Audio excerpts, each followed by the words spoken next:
Bonsoir à toutes et à tous, bienvenue sur R1 Le Mag, épisode 4 déjà, et déjà la dernière de l'année 2024. Et pour l'occasion, l'émission s'est un petit peu délocalisée. Nous sommes gentiment accueillis au sein du club de Passy-Ménil. Pour m'accompagner ce soir, titulaire indiscutable, Mathieu Billot, foot normand. Mathieu, salut tout le monde, ça va pas mal, je suis titulaire, ça me convient bien. Ça convient, au moins t'es titulaire. Je suis comme Antoine Andrea, moi je veux du temps de jeu.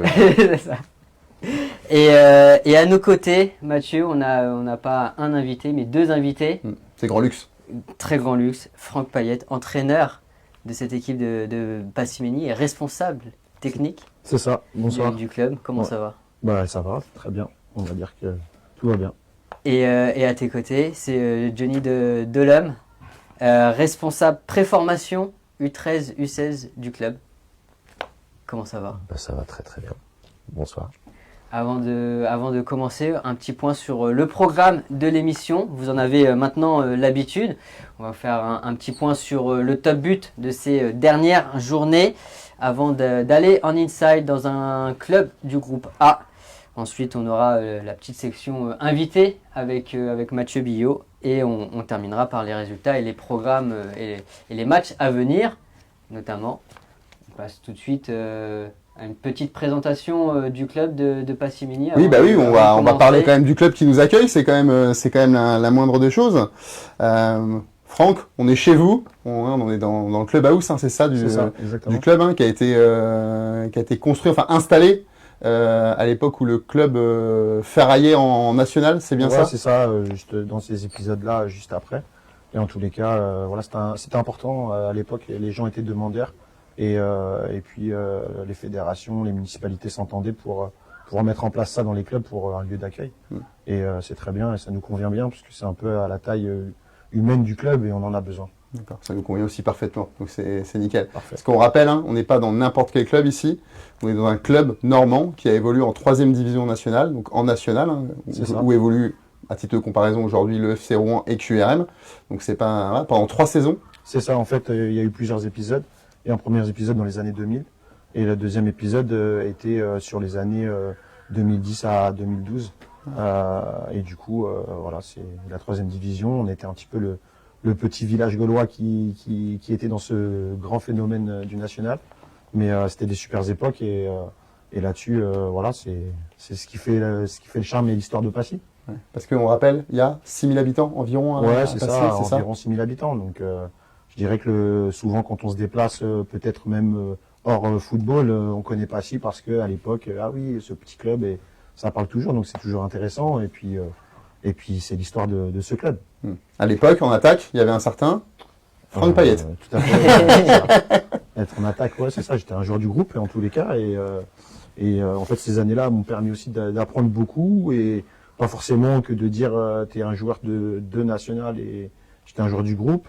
Mais j'ai vu plein de choses, j'ai appris beaucoup de choses, que ce soit la partie éducateur que la partie joueur, puisqu'on vit avec des joueurs vraiment qui vivent que de ça, qui jouent au foot, et des vrais joueurs aujourd'hui. Dont certains ont fait une très belle carrière. On s'est un peu plongé dans les archives en préparant l'émission. C'est ça. Tu nous as fait visiter un petit peu toutes les installations. On peut citer à cette époque un certain Romain Thomas, c'est ça, qui est aujourd'hui capitaine du SM Caen, mais qui a surtout fait des belles heures dans Gesco en Ligue 1. Gaël Angoula, qui est aujourd'hui arbitre après avoir fait une carrière de joueur. Donc il y avait il y a eu des sacrés joueurs ici. Des vrais joueurs et surtout en fait c'est au départ des joueurs à taille humaine. Et c'est ce qui, quand on pourrait même en rediscuter ensemble. Et en fait ils sont marqués par ce passage-là parce que ils ont vécu vraiment des vraies années.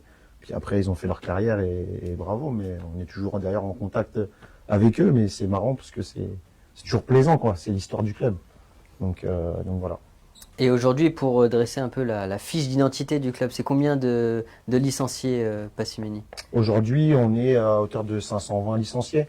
On a retrouvé en fait après cette période où on a eu une très haute période et un peu plus basse, on a retrouvé quand même, faut se rappeler, parce que c'était le Passy Valledor Football et on a retrouvé un nombre de licenciés adéquat à ce qu'on avait avant.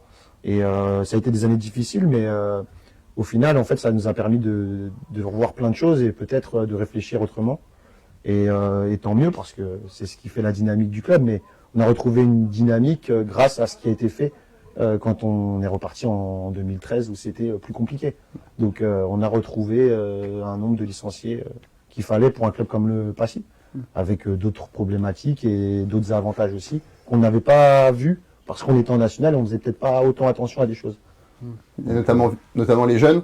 Johnny, vous faites partie des nombreux éducateurs qui font tourner, on va dire, la boutique. Voilà, on est mercredi aujourd'hui, c'est un peu la journée des jeunes dans tous les clubs. Il y en a 300, 350 avec les féminines, je crois, ici.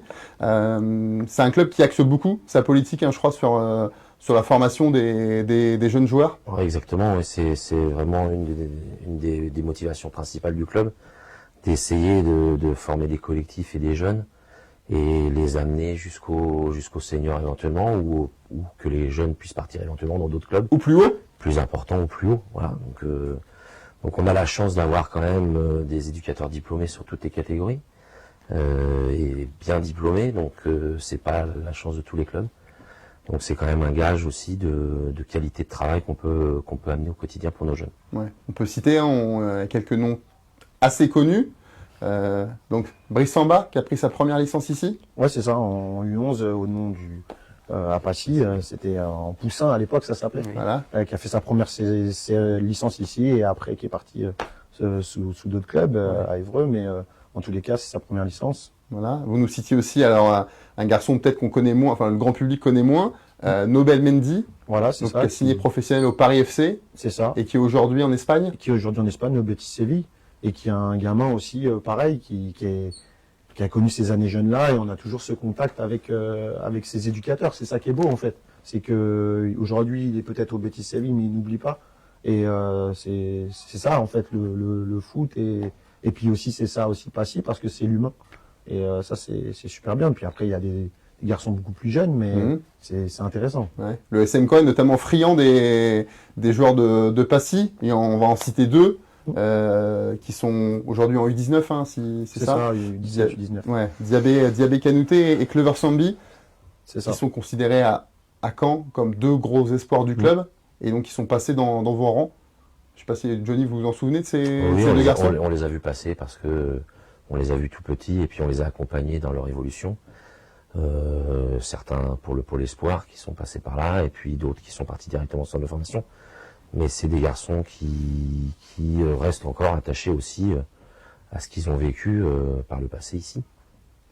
Au niveau des équipes de jeunes, c'est quoi l'objectif un petit peu? C'est d'emmener ces équipes au plus haut niveau régional, c'est d'augmenter encore les effectifs. Il y a un très beau complexe, mais peut-être que la taille n'est pas forcément extensible non plus.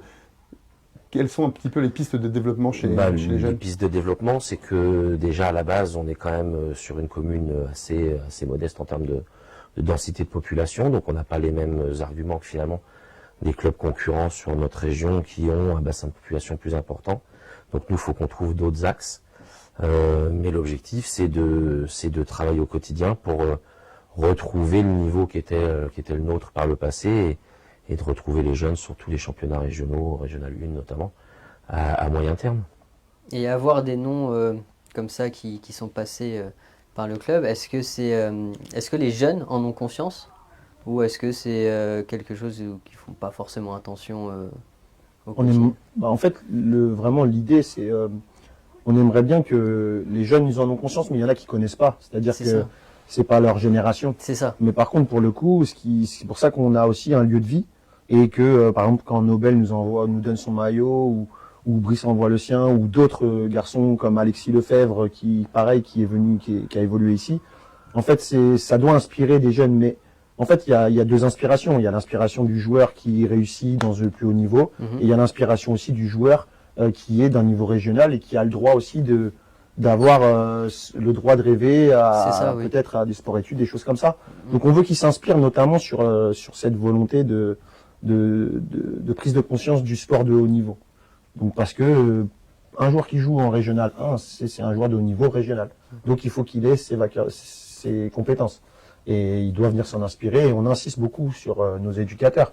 Encore hier on était sur une réunion justement où on insiste là-dessus parce qu'on veut qu'il y ait des modèles et qu'il y ait aussi des inspirations. Alors il y a différents fonctionnements, mais plein de choses à mettre en place d'ailleurs. C'est ça pour ça qu'on est dans ce métier-là. Mais on veut qu'ils s'en inspirent parce que c'est des gages de réussite.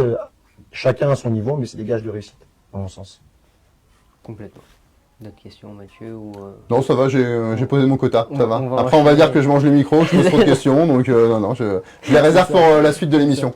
Titulaire, mais attention. Je suis le coach m'a à l'aise, j'ai l'impression, donc je fais gaffe.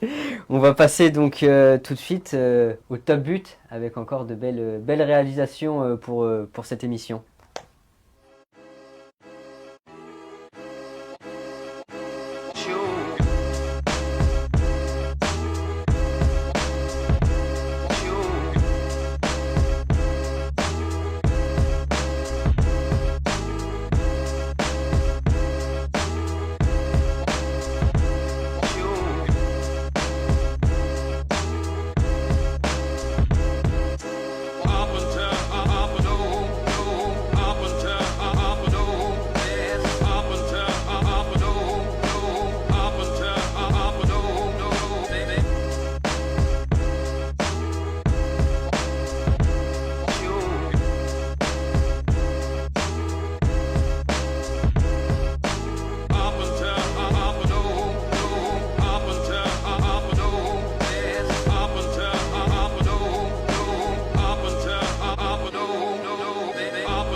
Encore de très belles réalisations pour cette édition. Et on a aussi le vainqueur de l'épisode 3, Mathieu. Tout à fait. C'est Clément Badreau qui l'a emporté de la jeunesse fertoise. Il devance d'une dizaine de voix Romain Guillotte du Bayeux FC. Romain Guillotte, à qui Tom Courtois-Viard a rendu visite la semaine dernière. Et c'est l'objet de notre Inside de ce numéro 4. Et ben la transition est parfaite. C'est bien fait à chaque fois quand même. C'est franchement bien fait franchement. à chaque fois. Hein. Et ben rendez-vous tout de suite à Bayeux avec Romain Guillotte.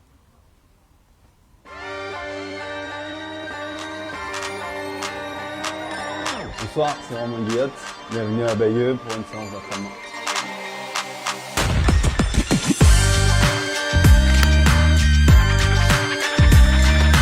C'est ma 7e saison ici à Bayeux. Après j'ai commencé depuis que je suis petit en poussin benjamin. Et puis j'ai fait toutes mes catégories ici, jusqu'en senior. Le championnat ça se passe bien. En plus avec le nouveau coach c'est super, donc même avec les nouveaux gars qui sont arrivés dans le club, ça se passe vraiment bien.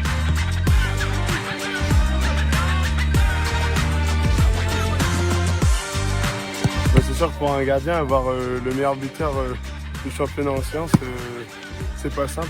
C'est vrai que c'est dur de l'avoir aux entraînements, mais c'est tellement bien de l'avoir à nos côtés en match le samedi, parce qu'il nous fait vachement bien. On est un joueur chacun là. À l'intérieur, Lucas, ouais, Rome, resserre là, on s'en fout.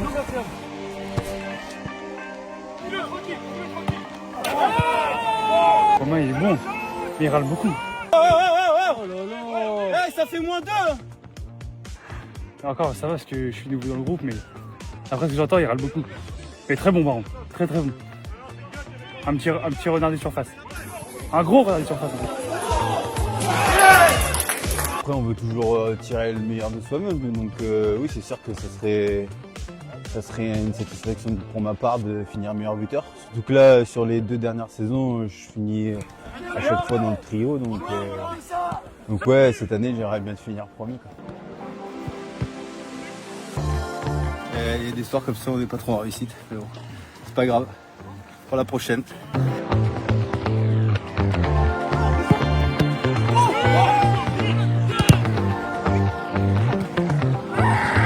Il peut pas encore perdre.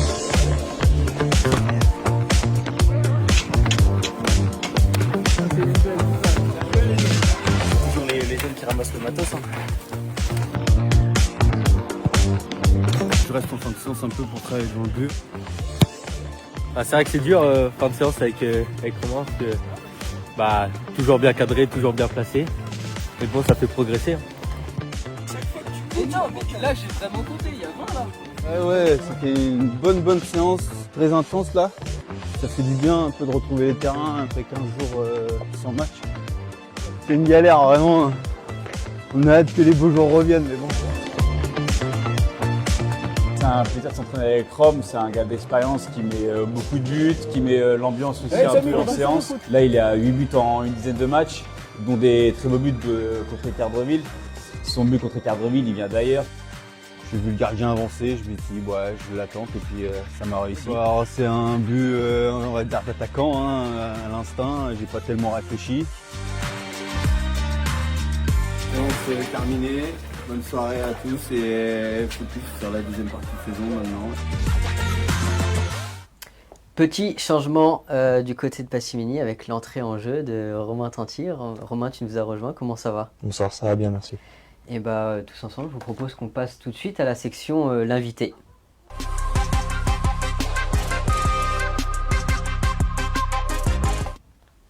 Romain, on va commencer avec toi. T'es un ancien du club, mais malgré ton jeune âge, tu es ici depuis la section U9 à peu près.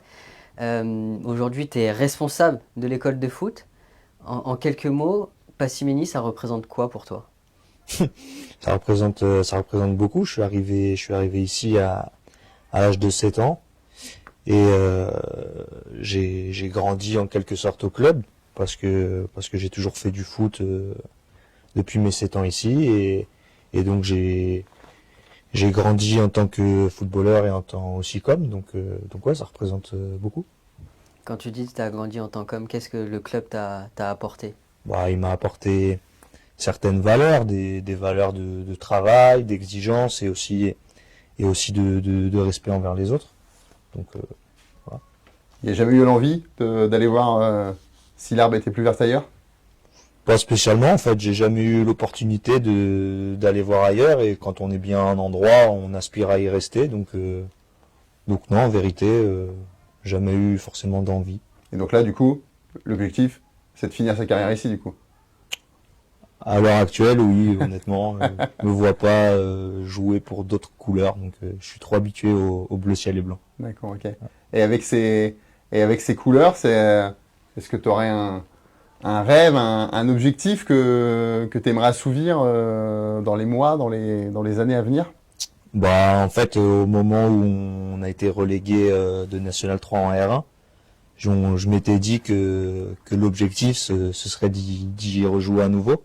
Donc ouais, avant d'arrêter de jouer, j'aimerais bien regoûter au niveau National 3, au moins le niveau National 3. Ouais, d'accord. Ça serait un petit défi personnel. Ouais, clairement. Ouais. Thomas l'a dit, t'es pas seulement joueur, t'es responsable de l'école de foot. On en parlait avec Johnny dans la première partie de l'émission. Il y a un ADN jeune assez marqué dans ce club. Qu'est-ce que toi tu peux nous en dire, toi qui as vraiment les bambins, on va dire, les tout petits. Tu sens ce dynamisme chez les jeunes dont tu t'occupes le mercredi notamment? Oui, bien sûr, on sent le dynamisme. Déjà, ce sont des jeunes qui sont aussi identifiés aux valeurs qu'on essaye de leur inculquer, aux couleurs et aux sentiments d'appartenance. Franck, la couleur? La couleur, le bleu ici. C'est non négociable, hein. C'est non négociable. On a compris. Hein. Voilà, c'est ça. Donc ouais, et après, voilà, nous, notre objectif en tant qu'éducateur, c'est d'essayer de former les joueurs déjà individuellement et ensuite collectivement pour les préparer au niveau régional. Comme Johnny le disait tout à l'heure, on voudrait faire jouer nos équipes dans les meilleurs niveaux de jeunes. Et puis ensuite, dans l'idéal, ce serait d'alimenter nos équipes seniors par des joueurs qui sont issus du club. Comme toi, tu l'as fait du coup ouais, quelques années en arrière du coup. Tout à fait, c'est l'idée d'avoir un maximum de jeunes qui respirent déjà les valeurs qu'on prône et qui ont déjà une certaine identité de jeu qu'on voudrait retranscrire aussi sur l'ensemble de nos équipes. D'accord, ok. Et Franck, tout à l'heure on parlait de modèle d'inspiration. Est-ce que Romain, c'est pas l'inspiration aussi auprès des jeunes Ouais, bien sûr, parce qu'en fait, le modèle vient, je trouve que le rôle éducateur-joueur, en fait, il est important. Alors, il y a la fonction éducateur et la fonction joueur qui sont différents et que des fois, c'est compliqué d'assumer les deux. Mais en tous les cas, en fait, le fait de prôner des valeurs aux jeunes quand on est éducateur, par exemple, c'est un exemple. C'est pour ça que je parlais de différents profils ici, qui sont des profils de joueurs éducateurs. C'est des modèles. Et à l'image de Romain, et Romain va transmettre ça par exemple, à Julien qui est aujourd'hui éducateur, et ainsi de suite. Et c'est ça le but. Parce que je pense que c'est quelque chose qui fait que le club aussi fonctionne et que les gens s'en rappellent. C'est super important à mon sens. Parce que quand on prépare l'émission, tu nous expliquais que les gens, les éducateurs, restent assez longtemps en place. Ils sont là depuis plusieurs années, plusieurs saisons, à l'image de Romain. Et c'est quelque chose qui vous est, je dis vous, c'est à l'échelle du club, qui vous est cher du coup. C'est ça, on nous a toujours, moi, avant, anciennement, en fait, que ce soit Laurent Hatton à l'époque ou Manu et après. Ouais. En Donc fait, ils sont tes prédécesseurs au poste d'entraîneur. Hein. Ils nous ont montré que c'était comme ça. Et en fait, on a, entre guillemets, toujours été élevé comme ça. Et du coup, on pense qu'un éducateur, le club le forme, mais le forme pas pour juste une année. Parce qu'à partir du moment où tu formes juste une année pour que la personne ait le diplôme et après qu'il n'y ait plus personne, ça sert à rien. Donc on essaye de donner au moins de se projeter sur plusieurs années. Et les éducateurs ici ont tous connu, pour la majorité, l'époque de Passy Valéder, par exemple. Et ils ont tous connu quelque chose avec le club. Du président à tout le monde. Et c'est ça qui est bien. Et moi, je pense que ça, c'est une identité forte qu'il faut garder le plus longtemps possible. Parce qu'aujourd'hui, c'est nous, demain, ça sera d'autres. Mais en tous les cas, les autres, il faut qu'ils soient préparés à ça. Et aujourd'hui, c'est facile dans un club de cultiver cette culture, cette historique? Facile, je sais pas si c'est facile. Mais en tous les cas, avec les personnes avec lesquelles en tout cas moi je travaille au quotidien, toute l'équipe éducative, c'est facile parce qu'ils sont réceptifs et parce qu'ils s'identifient tout de suite. Et ils identifient leur collectif. Donc les messages du fait ils sont simples. Et la personne qu'on sent qui est par exemple un éducateur qui est nouveau, qui découvre au début, c'est une découverte. Puis au fur et à mesure, il dit voilà. Et puis au final, ça finit comme le COP par exemple qui a eu en tribune ce week-end, qui était comme ça et les gamins sont identifiés et puis ça y est, c'est parti. Et c'est ça, le vrai message. Mais c'est du travail, c'est une culture, c'est du travail. Et c'est des petites valeurs qu'on met au bout du jour, mais qu'à la fin, t'es content, parce que c'est un club. Petit focus sur les classements. On va commencer par le groupe A, avec toujours un trio de tête qui est bien lancé. On retrouve l'AS Trouville-Deauville à 22 points, suivi de Bayeux 21 et de Gonfreville à 20 points. Voilà, 2 points sur les trois premiers. Ça annonce quand même pas mal de suspense dans ce groupe. Pour aller gratter la première place du coup. Au niveau des buteurs, on a vu tout à l'heure Romain Guillotte, ça tombe bien, et c'est encore une nouvelle fois très bien fait, puisque c'est lui qui domine le classement des buteurs avec 10 buts, et Clément Badreau, donc vainqueur du dernier top but, qui le suit avec 7 buts.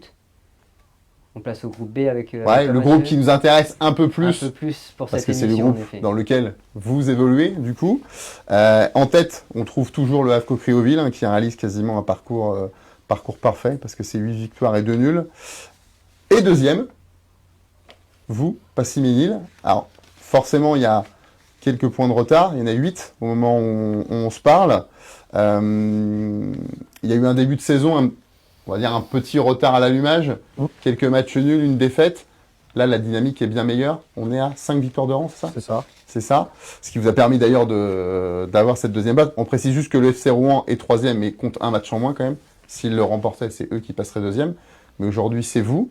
On en parlait tout à l'heure un petit peu avec Romain. Donc, il y a eu cette descente au moment du Covid. Donc, c'est en 2020. Exactement. Voilà. Cette descente de N3 en R1. On l'évoquait. L'objectif à terme, pas forcément cette saison, mais ce serait de retrouver ce niveau-là. Vous estimez que c'est la place du club ?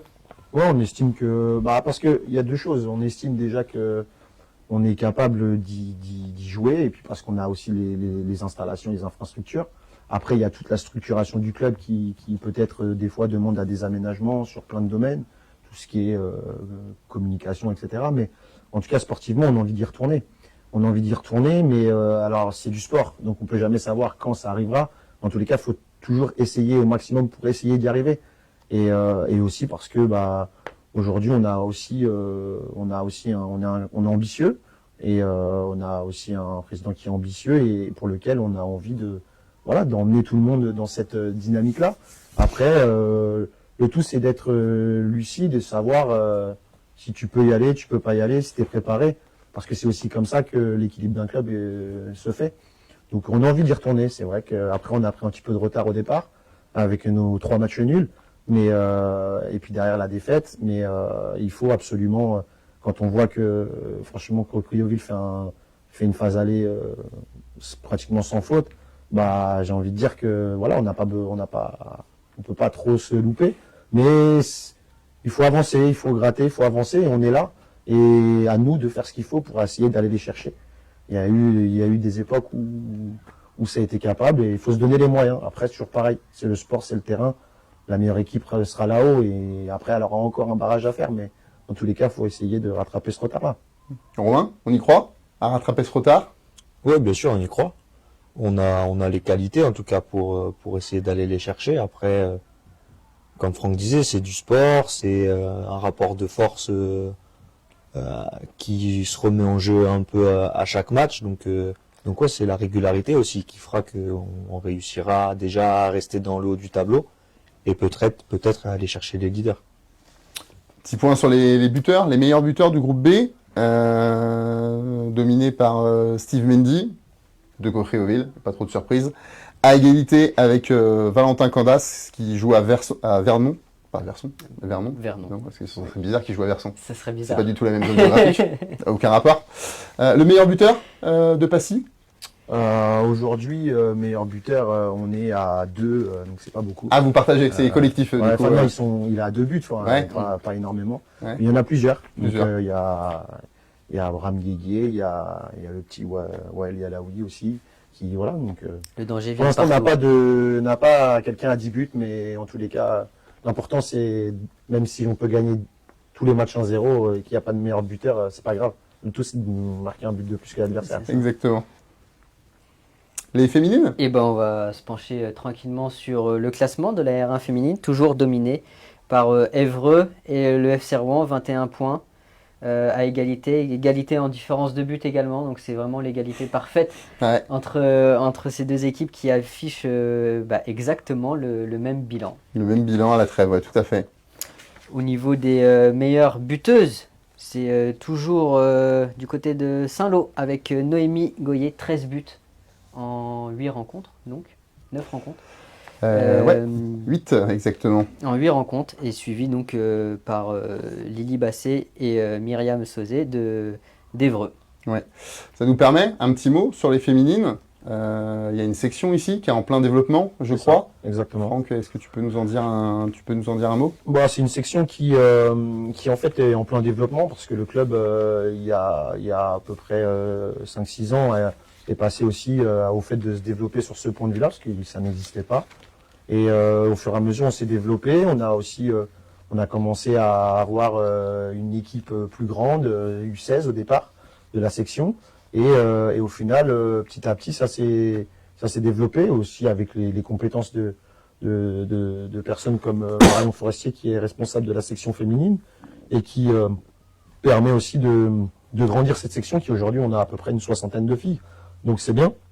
Après, on est dans un projet, c'est pas forcément de dire tout de suite il faut de la compétition et il faut du résultat. Il a fallu fidéliser, c'est ce qui est le cas. Et puis on a autour de Marion en fait des éducatrices en fait qui sont issues du club de cette section et qui font qu'aujourd'hui elles sont là pour encadrer. Donc ça dynamise. Et puis après des parents qui suivent, qui sont dynamiques. Et ça c'est important. Et donc ça avance, on forme. Marion a eu son BE.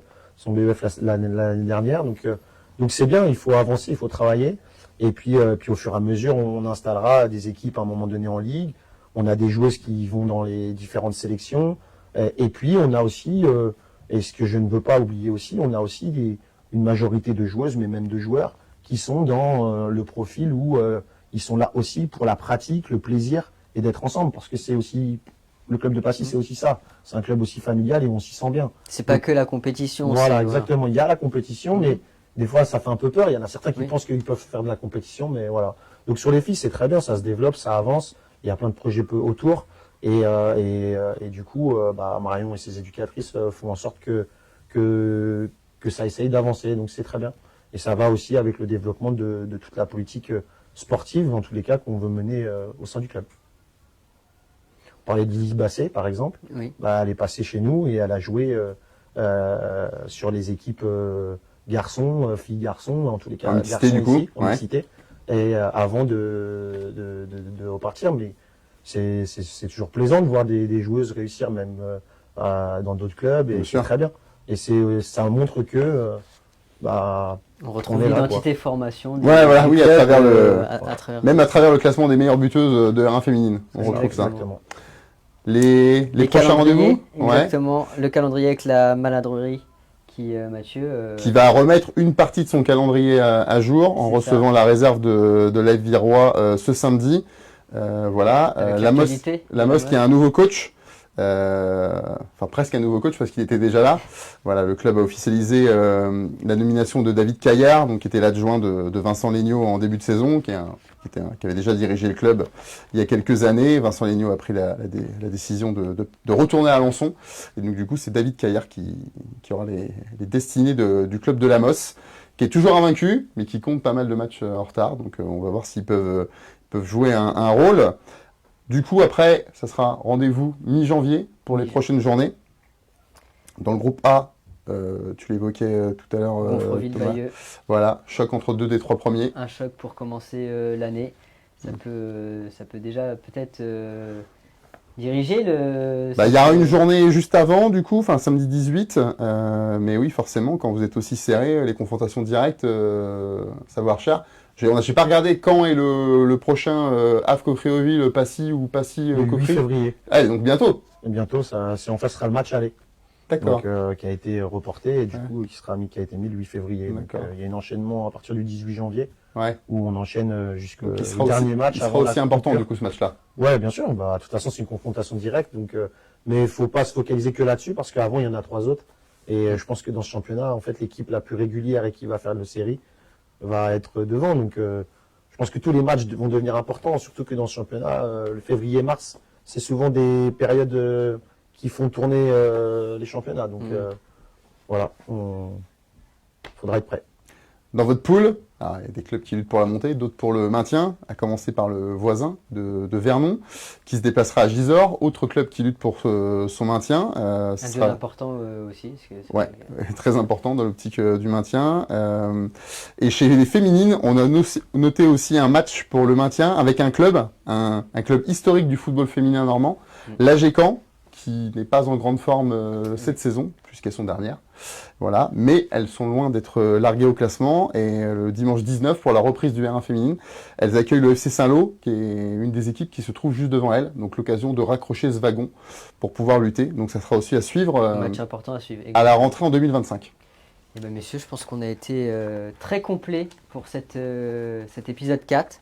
On va vous remercier parce que l'accueil a été parfaite, on a été très bien accueillis, les installations sont magnifiques. Et on peut dire un petit mot de ce magnifique maillot. Et le maillot, exactement, qu'on peut retrouver dans la boutique, je crois que j'en ai vu mis en vente. C'est quelque chose qui est pour nous important et les jeunes s'identifient beaucoup aux maillots, aux écharpes.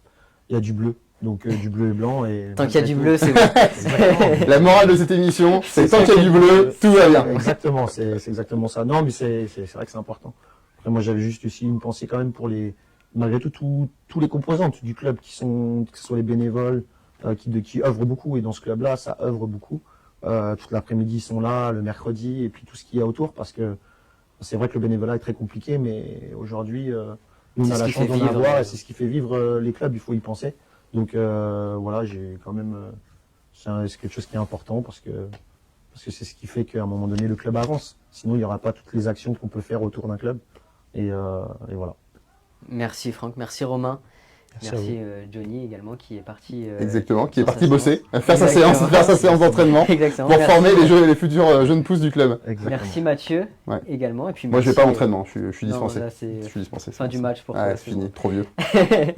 Merci à vous également de nous avoir suivis. Et puis on se donne rendez-vous en 2025 pour la suite de cette aventure R1 Le Mag. Merci, prenez soin de vous, passez de bonnes fêtes et à très vite. Arrête-toi, pas sur heure. Tu verras nos footballeurs. Qui en championnat font malheur.